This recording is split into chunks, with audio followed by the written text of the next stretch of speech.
What do the vacations cost you? There it is. There it is. You think mom cares whether it's a trapezoid, a triangle, a circle, or a pyramid? No. She cares about taking her kids on vacation. And if you want to take your kids on 2 vacations a year, there's one place on the entire planet you can do that. And that's right here at Memorial.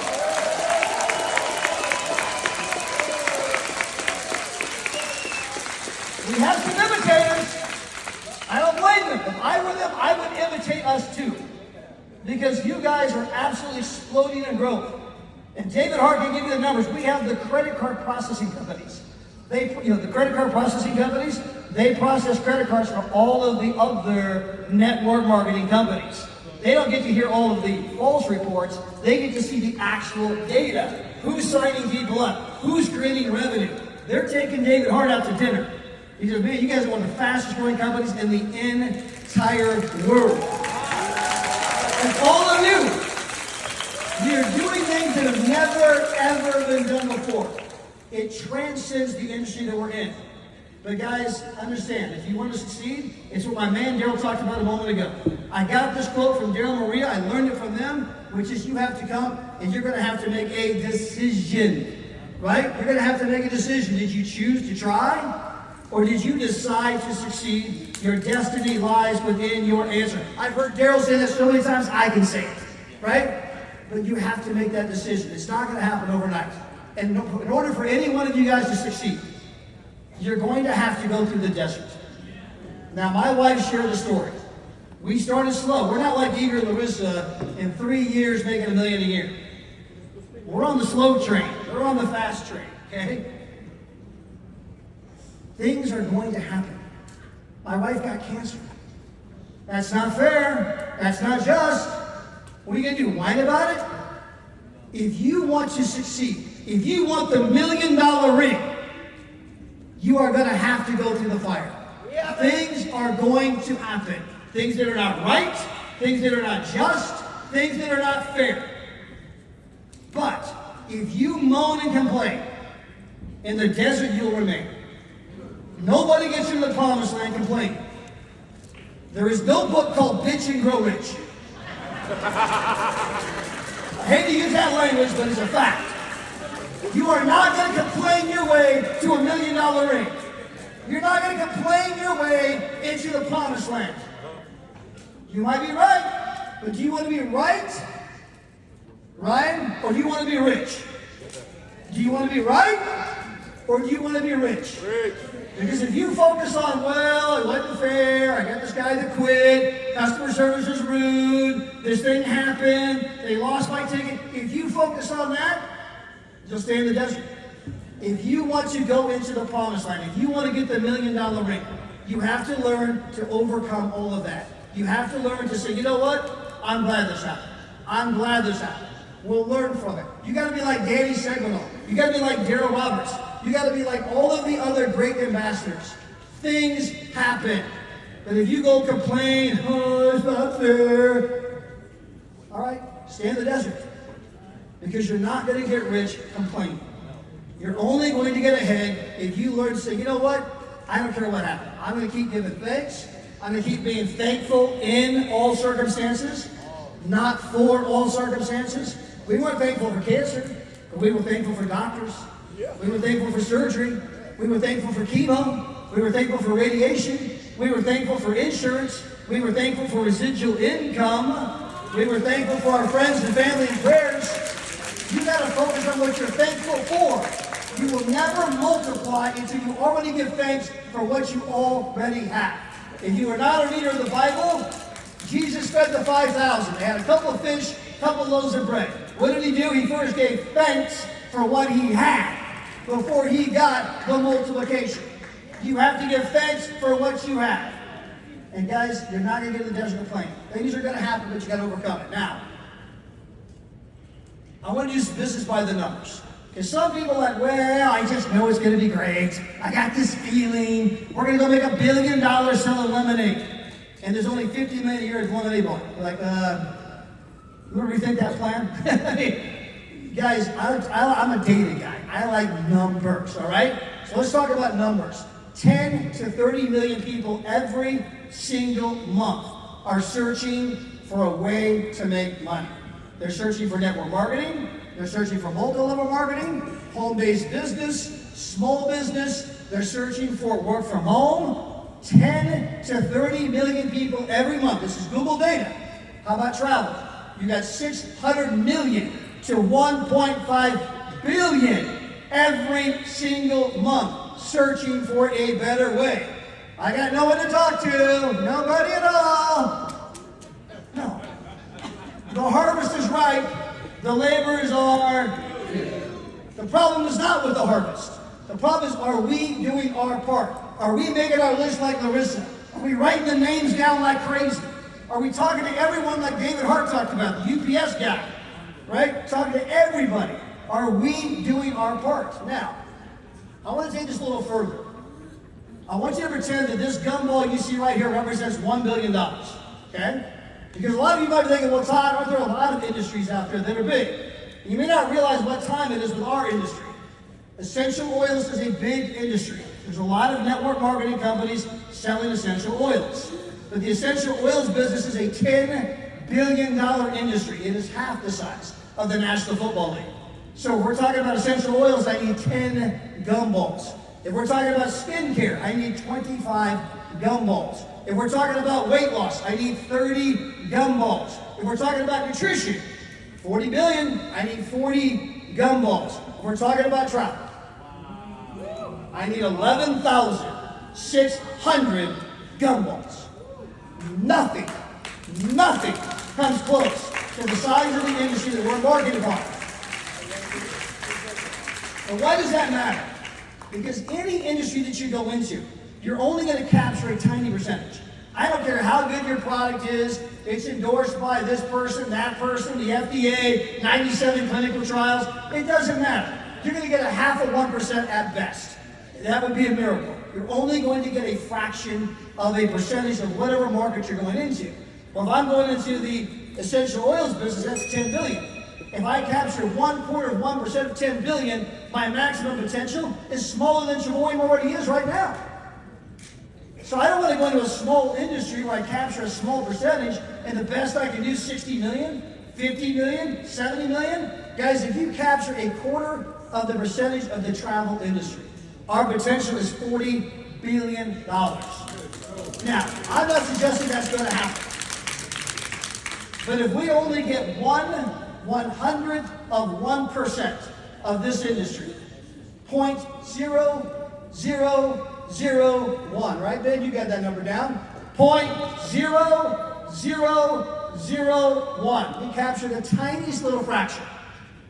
That makes us a $1.6 billion company. Now, what does that mean for all of you? Only Ben's excited about that. No. That's why his check keeps going. That's why this guy's check keeps going up. And only he's excited about that. Now, if we do 1.6 billion right now, we have less than 100 ambassadors. Right now, we have less than 10 people wearing one of these. $1 million ring. We're about to add one more today, by the way. Yeah. Oh, $1 million ring. You got a new lucky strip.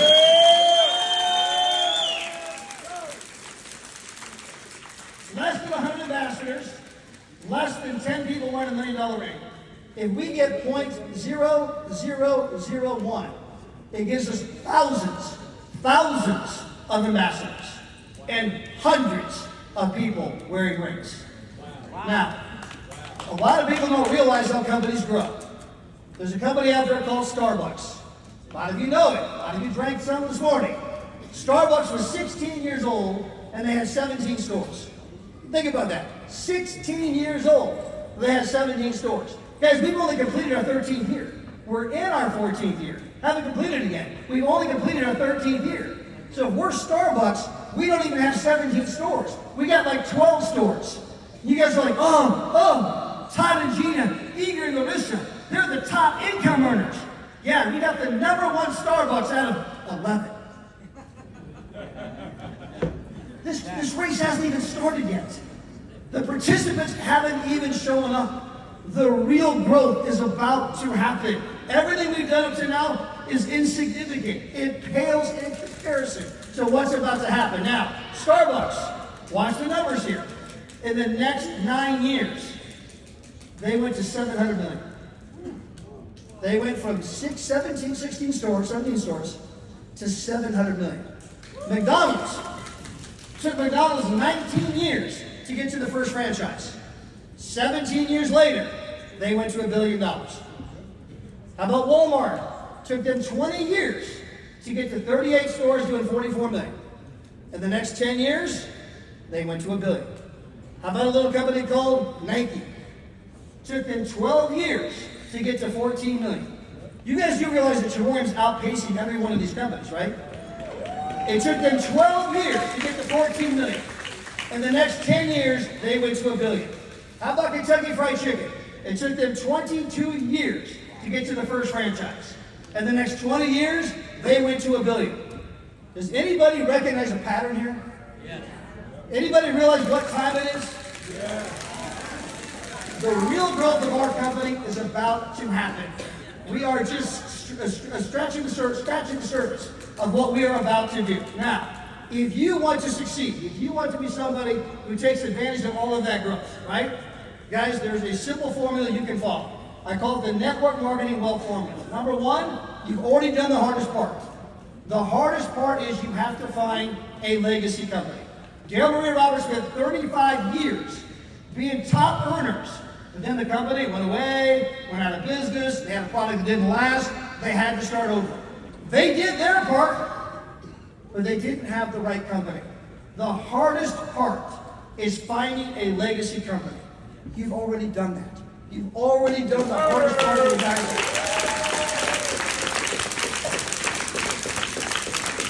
Next, you must develop a championship mindset. Romans 12:2. Let God transform you into a new person by changing the way you think. That's the word according to God, not Todd. Don't get those two confused. Okay? How do you change the way you think? It's the books you read, the audios you listen to, the events you attend, the podcasts you listen to, the people you associate with. That's how you change the way you think. Being here at Chavoyam, I'm hanging out with Igor and Larissa. I'm hanging out with people that are doing things, doing big things, okay? So that's going to change the way you think. You must start 3 to 5 new conversations every single day. That's it. You start 3 to 5 new conversations, you invite them to a Zoom, you introduce them to 3 to 5 other excited Chavoyam people. Cynthia talked about that today. Next, guys, you don't need everybody. Tesla, Elon Musk, richest man in the world. And only 0.1% of the population owns a Tesla. 99.9% said no. And you think Elon's at home going, oh God, the way I like Teslas. He's too busy ordering his next yacht. You don't need everybody. We only need 0.0001. Look for the ones that are hungry. Look for the ones that are looking. Finally, whatever your faith is, practice it. I don't care what you are. Go to church, read your Bible, and do it consistently. Why? Because faith builds strong people build strong businesses. Steward your money biblically. There's a biblical formula for wealth. Tithe 10%, save 20%. Learn to live on less than you make. I want to give a shout out to Nick and Oksana Davidson. They are 4-star directors and 3-star directors. Yeah. They recently bought a second house. They have a house to live in, and they have a house to rent. This is how you begin to build wealth. They've got a growing Chavoyam income. Now they got rental income. Their Chavoyam income keeps getting bigger, and eventually they're going to be buying more houses. Oh man, how did you get so wealthy? It's real simple. I did the basics every single day, repeated over time, and I did it, and did it, and did it, and did it, and did it, and did it, and did it, and did it, and did it, and did it, and did it, and did it, and did it, and did it, and did it again. Some people say, if it were that easy, everybody would do it. That is not true. Absolutely not true. It is not easier to eat a hamburger than a salad. It is not easier to eat a candy bar than an apple. It's about choice. You make that choice every single day. In the book of Deuteronomy, I set before you life and death. I set before you blessings and curses. I set before you prosperity and disaster. Choose. Choose. And let heaven and earth observe the choice you make. You're either going to read 10 pages of the good book every day, or you're not. You're going to listen to 15 minutes of audio every day, or you're not. You're going to start 3 to 5 new conversations every day, or you're not. You're going to be here 5 years from now, or you're not. But you can literally choose. You can decide right now. Decide. I am going to be the one. I am the exception. I will be here. And if so, you are but one. And you will end up wearing one of these.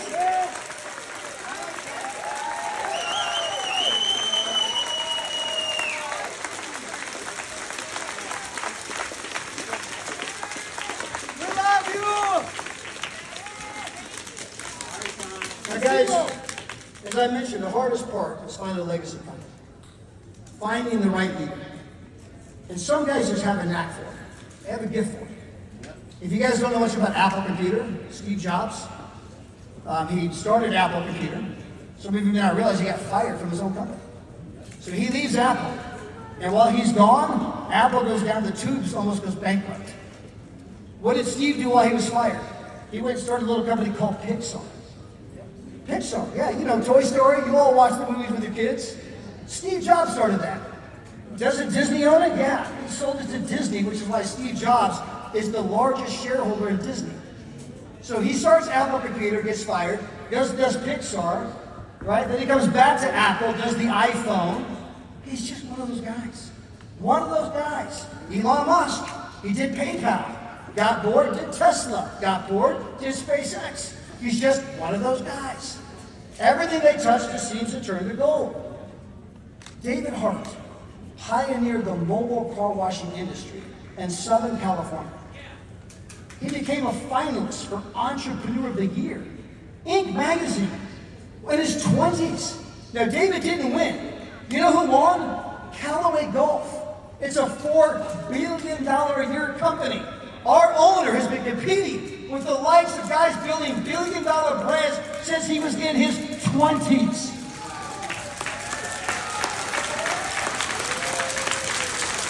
Now, he's not doing mobile car washing anymore.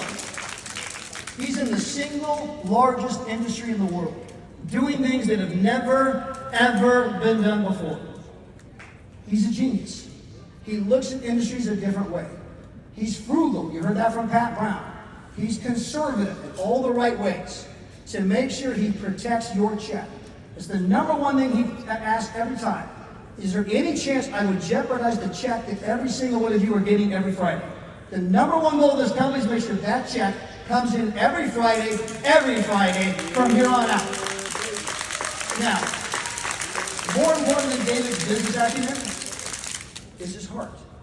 Me and Mike Oliver, who's sitting right over there right now, we were on the way to Las Vegas, Nevada. We were doing an event, and we stopped at it's got a halfway point from here, from California to Vegas. We're at a McDonald's. So we go on the McDonald's. Me and Mike are in there ordering. Like, where's David? And David was actually outside praying with some guy who was clearly homeless. And David was out there praying with him. Next thing you know, David walks into the McDonald's and he tells the guy, look, order some food. The guy says, well, can I get a cheeseburger? He was like, come on, man. You gotta be hungry, man. I mean, order some food, right? So me and Mike go out to the car. We're sitting there. Where's he at? David comes walking out 5 minutes later with no shoes. The guy had holes in his shoes. David took the shoes off his feet and gave it to the homeless guy. Now, I promise you, he hates me for telling the story. But it's a true story. It's who he is. He's got a heart like you can't imagine. And when you find one of those guys, somebody like that, where they got both the business acumen and the heart, you hold on to that person with every single thing you got. Because it will absolutely change your life. Me and Gina are living proof. Because of David and Bella Hart, we've gone from zero to becoming millionaires. And it's all because of our association with him. So, with that, let's welcome our founder, David and